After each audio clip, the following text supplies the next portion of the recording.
I'm Paul. I'm founder, CEO of CircleCI.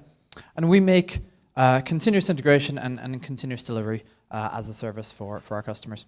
And we started about 4 years ago. And when we started Circle, the sort of standard stack that people used if they're in a small company or they're in a reasonable sized team is that they'd be using a very monolithic Ruby or Java application. And we, in the last couple of years, have seen a complete dramatic shift to people using service-oriented architectures and especially to use microservices in their stack. And so what I'm going to be talking about today is the challenges that companies face in switching their CI and their continuous delivery stacks over to the microservices and service-oriented architecture kind of ways of doing things, and in particular how containers affects that and how containers makes that easy.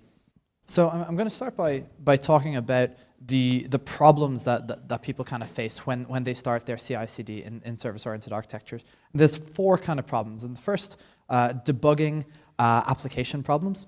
So you've got this problem of works on my machine. You make your tests work, and then you push it to your CI system, and then it fails somewhere along the way. It fails on the CI system, or it fails somewhere in production. And being able to debug that in wherever that is often a very large challenge. With service-oriented testing, what you used to be doing was testing a monolithic app, and so it was relatively easy to do.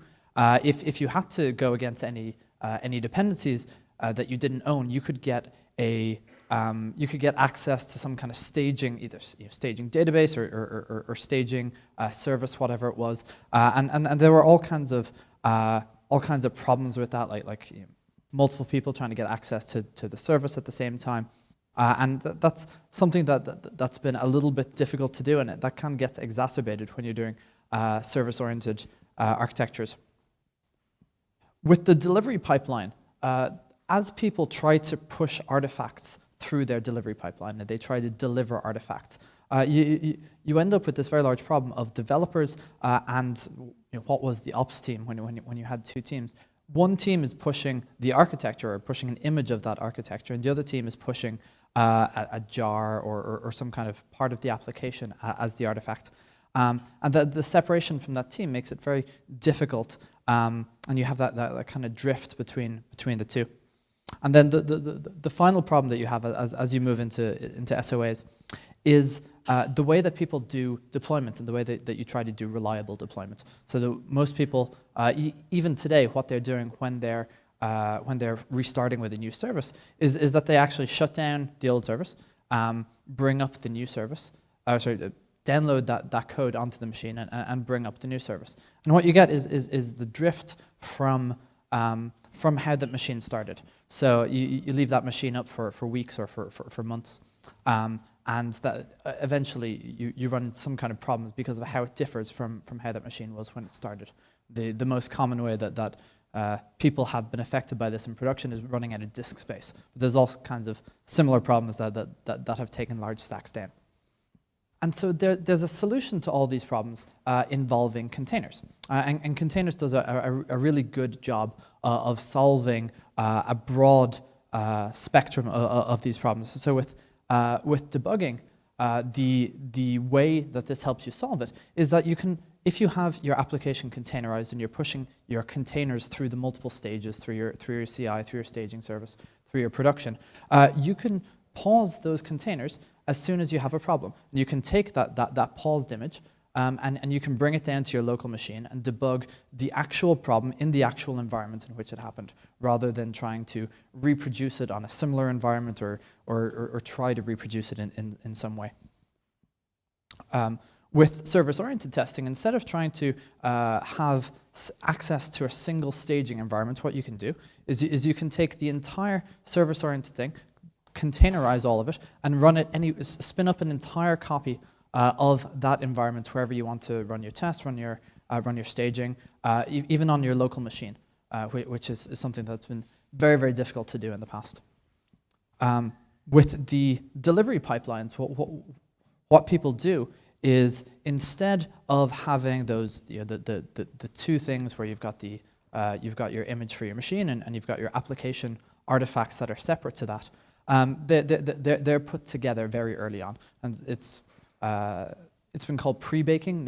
Netflix kind of coined that term for it, and Netflix has been doing it with AMIs, and there's a lot of kind of difficult tooling problems with AMIs that containers and the tools around containers are able to solve quite well.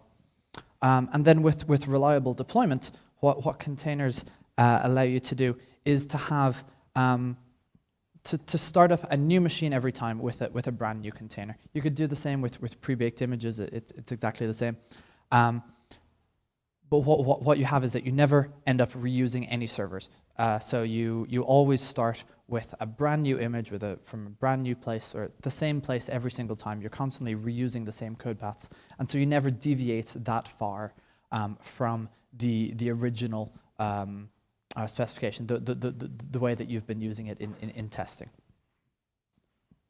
So container solves a massive amount of the problems that people have in their CI and their CD stack, but unfortunately, it leads to a couple of new problems that are a little bit new, a little bit open, a little bit trickier to solve. And so I'm going to talk about two of these in particular. The problems that come up when you're trying to debug application problems, which is storage, and what happened, or how one actually does the service-oriented testing in a container world. So with debugging the application, the really nice way to debug the application is that as soon as you have a problem, you pause that container and you save that container somewhere, and someone can come back to it later. And the storage problems that you get from that are actually quite massive. If you consider only what happens in testing. So if you imagine that you have a 100-person developer team, or organization, and in that 100-person team you have developers push 5 times a day. 40% of those builds fail, and each of those builds that fail, you create a container, you save a container for it, and that container is, let's say, 5 gigs. You multiply that out, and you're producing 1 terabyte of container images per day. And so the storage problem, I'm sure many of you have larger teams in this, the storage problem gets to be absolutely out of control. And there isn't anything in the ecosystem that really lets you control that. Some obvious kind of solutions are a distributed layer storage, so taking a Docker layers and finding some way to combine the same Docker layer running from different machines. This doesn't really exist in any way at all. And the other way is to do some kind of intelligent way of only saving the right images, getting rid of older ones, keeping only one per branch or that sort of thing. And not a lot of good solutions, or I guess say it's a little bit of an open problem still. And then with service-oriented testing, what you used to do was you used to be testing a single monolithic, maybe a single service, and now what you're testing instead is service topologies. You want to test that your service not only works at various different stages, but also has been tested against the versions of the services of the other services that's going to be deployed against. And the problem here is that there isn't a very good way of specifying and deploying entire sets of topologies. There are only really good ways of deploying single services by themselves.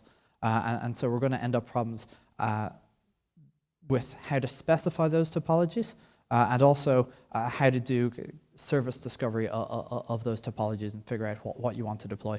And there exists some solutions to the kind of topology problem that Kubernetes and etc.d are kind of the newer things. And there's some older ones, Zookeeper and Console that are doing it. But a lot of this is still kind of up in the air, and the community hasn't really come to any sort of conclusion on the best way to manage that sort of service discovery and topology specification.